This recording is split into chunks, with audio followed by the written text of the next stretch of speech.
Ged elə tövbə elə, layiq olarsan namaza. Ondan əvvəlki gərək getməlisən dəstəmaza. Ondan əvvəlki gərək getməlisən dəstəmaza.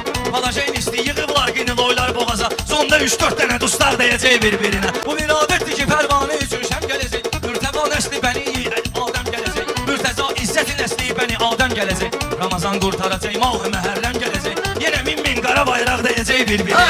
Yenə min qara bayraq deyəcək bir-birinə. Bizdə dollar kimidir, sizdə qəpik davasıdır. Bunların davası bağımızda əri davasıdır. Bunların davası bağımızda əri davasıdır.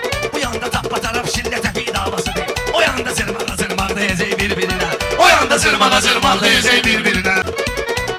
Endamın yumşaq üçün el çalacaq müştərilər. Endamın yumşaq üçün el çalacaq müştərilər. Bu toyda var nə qədər kişi gələr heydərilər. Hicabın haqqını hifz eylədilər zərbəlilər. Bildilər yoxsa ki yaşmaq deyəcək bir-birinə. Qəlbimizdə daha dincəlməsə ay boşma dönüm. Müntəzirik ağamız gəlməsə ay boşma dönüm. Qara ilə qarışıb ağ deyəcək bir-birinə. Qara ilə qarışıb ağ deyəcək bir-birinə. Sənə bir məsləhətim var, ged oxuy Qur'andan. Həl-Ətal surəsidir, bəhs eləyir insandan. Həl-Ətal surəsidir, bəhs eləyir insandan. İnşallah Həzrət Ali çıxacaq zindandan. Qeyrəti olmayan alçaq deyəcək bir-birinə. Təbə gəlsəm neçə ortam deyəcək bir-birinə. Sözümün zərbəsi barmaqları ortadan bölər. Sözümün zərbəsi barmaqları ortadan bölər. Yəni qeyrət sizi alçaqları ortadan bölər. Ya əli zikri ki var dağları ortadan bölər. Keçirdə səncinə sancaq deyəcək bir-birinə. Keçirdə səncinə sancaq deyəcək.